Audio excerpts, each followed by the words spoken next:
The ultimate solution to being overloaded is to do less. But that means saying no to yourself and to other people. And no never feels comfortable. It feels negative.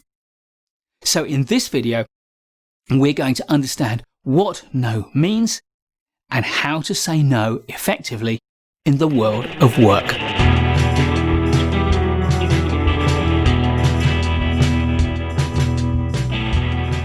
We know that saying no is uncomfortable, it's difficult, it feels negative.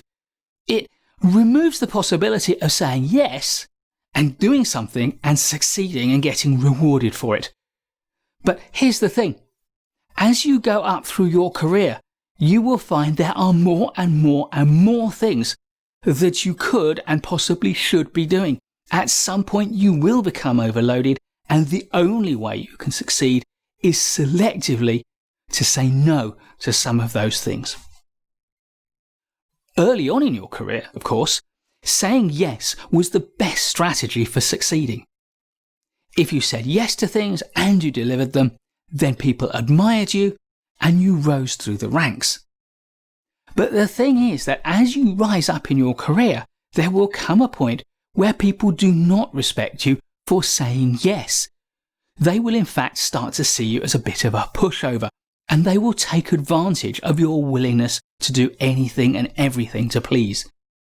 This is not the behaviour of a senior and strategically minded professional.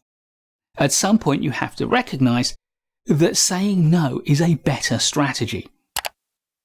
But saying no only works when you do it properly. And when you do it properly, you transform no from a humble denial to a noble objection. Yes, no can be an acronym that stands for Noble Objection. And a noble objection is when you decline to do something for the right reasons, for a strategic reason. You've looked at what you're being asked to do, and you've looked at everything else you could be doing with your time, and you have decided that this thing has less value to you, to your organization, to your clients, than the other things you could be doing with your time. And therefore, if you were to take this on, you would be compromising your ability to deliver something of greater value. In this case, saying no is the correct strategic decision. It is not your job to do everything that you could be doing. Your job is to make the best possible use of the time you have available. And that means making those strategic choices. The other thing about a noble objection is that in order to be noble, you must make your no in a courteous and respectful manner. Just saying, no, not going to do that, is rude. And being rude is far from noble. You've got to learn to decline opportunities and decline work in a graceful and elegant and respectful way. So here then is a 3-step process for making a noble objection. Step 1. Step 1 is to properly evaluate your choice. If you just say no without thinking about it, that is not noble, because strategic thinkers take time.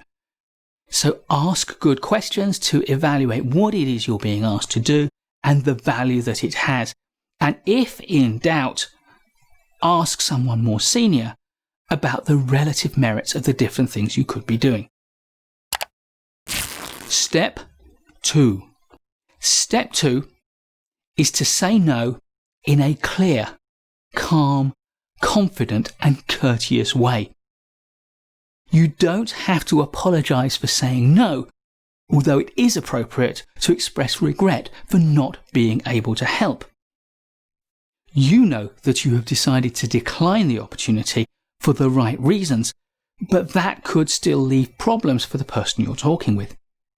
So if you can, make a helpful suggestion, offer some advice and guidance. But the key is to remain confident and calm. If they push back, having made your decision, stick to it. Unless, of course, they offer you some new information, which means it's appropriate to reconsider your judgment. Step 3. Step 3 is never a naked no. Always clothe your no in a because. You shouldn't have to justify yourself if you've made a strategic decision, but the simple fact is that the word because makes people feel better. If they can see that there is a good reason for the decision that you've made, then they are more likely to accept it and be comfortable with your decision, regardless of the impact it has on them. And of course, if your decision was based on faulty reasoning or faulty evidence, then by explaining your reasoning in outline, you're giving them a chance to correct you and therefore give you the opportunity to reevaluate your judgment. And once again, I'll remind you that if you can make any helpful suggestions that will mitigate the impact of your noble objection on the other person, then do so. If you're interested in the whole question of when and how to say no, and indeed when and how to say yes, do take a look at my bestseller, the Yes No book. It was published a few years ago now, but it is one of my favourite books that I've written. It's illustrated by the fabulous artist Tony Goff. It features the gopher as a metaphor for the kind of people who go for this and go for that, who need to learn to say no.